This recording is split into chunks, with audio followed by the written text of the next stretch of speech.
정무 사법행정분과 박순애 인수위원님께서 불필요한 각종위원회와 관련된 정책을 발표하시겠습니다. 예. 제20대 대통령직 인수위원회 정무사법행정분과는 일자라고 효율적인 정부 운영 방안의 하나로서 불필요하거나 회의 실적이 저조한 중앙정부와 지방자치단체 각종 위원회를 과감하게 줄이는 위원회 정비를 추진하도록 하겠습니다.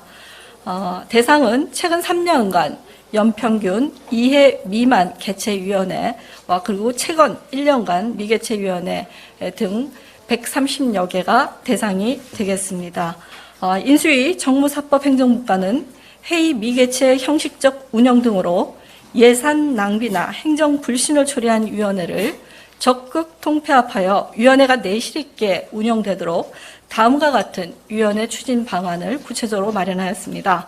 우선 위원회가 장기간 구성되지 않았거나 운영 실적이 극히 저조한 식물위원회는 원칙적으로 통폐합하며 폐지나 통합을 위해 법령 개정이 필요한 위원회는 매년 일괄 입법을 통한 정비를 추진할 계획입니다.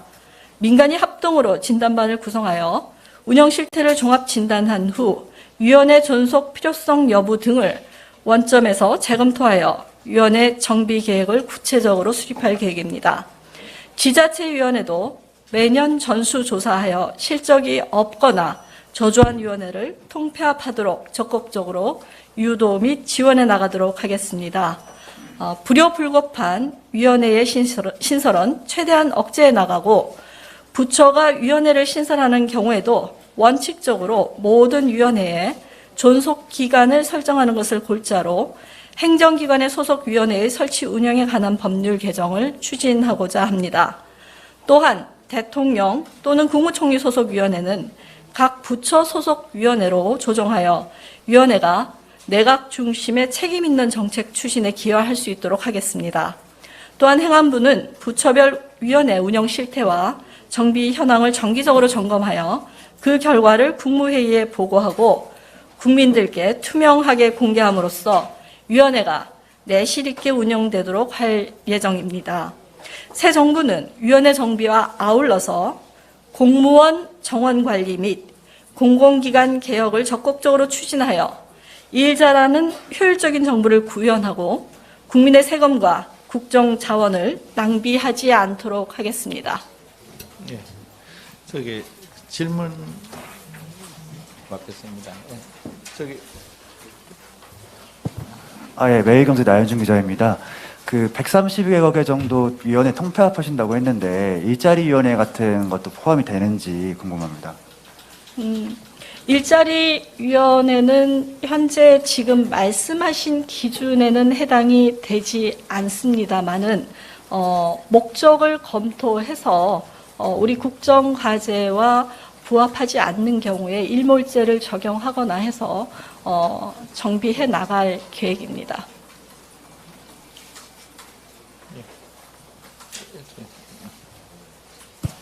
예, 세계일보 이창훈 기자입니다.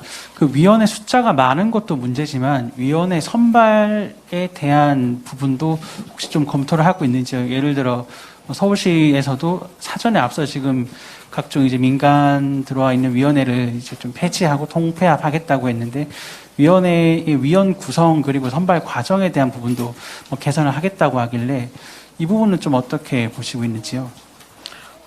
지금 중앙정부위원회의 경우에는 그 위원회의 목적과 그 다음에 정원, 예산 등을 전부 전수조사를 하고 있습니다.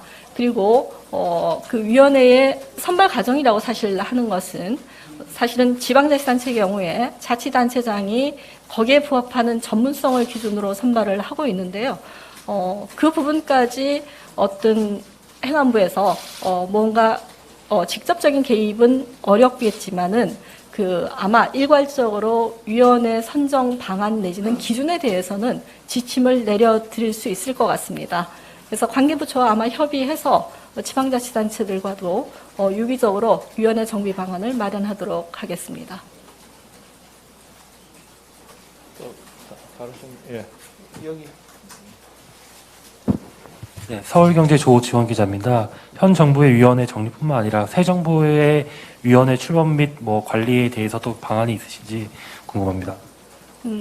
기본적으로 현 정부에서는 작은 정부를 지향을 하기 때문에 가급적 그 폐지되는 위원회에 새로운 기능이 추가되는 어떤 형식으로 나갈 텐데요.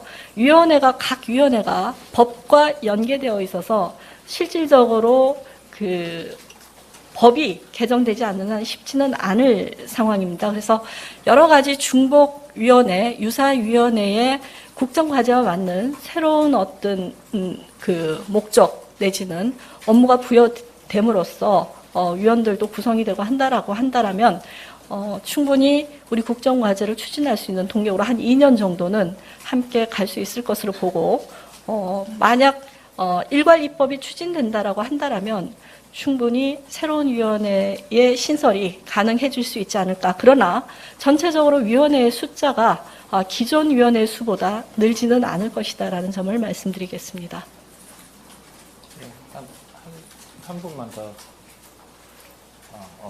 예, 저쪽 끝에. 네, 저 국제신문 김태영입니다. 혹시 그 유사한 위원회 통합을 할 때 자치분권위원회하고 균형발전위원회 통합도 검토 중이신지, 또 그리고 앞으로 대통령 직속이라든지 소속 위원회는 없어진다는 건가요? 그 자치발전위원회와 균형발전위원회는 이제 상당히 오랜 역사를 가지고 있는 위원회입니다. 자치발전위원회는 주로 중앙정부의 기능을 지방자치단체로 이양해왔고 상당 부분 성과가 나왔던 위원회고요.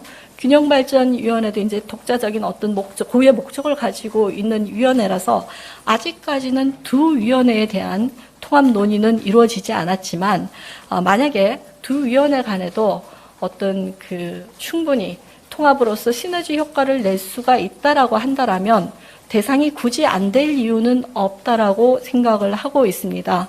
현재 대통령 산하의 위원회가 한 22개 정도 있는데요. 22개의 위원회에 대해서도 한번 전반적으로 국정과제 그리고 현재 환경 변화에 대해서 필요한 국민의 수요가 무엇인지를 점검을 해서 새로운 정비 계획을 구체적으로 세우도록 하겠습니다. 예, 이제 예, 마지막 한번 말. 예. 그럼 지금 윤석열 당선인께서 이제 그 국무총리실 산하로 이제 민간 그 위기 대응하는 기구를 하나 만들겠다고 예전에 공약을 하셨고 추진이 되는 걸로 알고 있는데요. 그러면 그 부분은 지금 총리실 산하가 아니라 어떻게 부처로 가는 건가요?